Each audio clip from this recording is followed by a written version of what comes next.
మావి చిగురు తినగానే కోవిల పలికేనా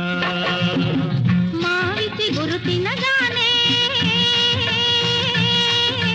కోవిల పలికేనా కోవిల గొంతు వినగానే మావి చిగురు తొడిగేనా కోవిల గొంతు వినగానే మావి చిగురు తొడిగేనా ఏమో ఏమనునో గాని ఆమని ఈవని మావి చిగురు తినగానే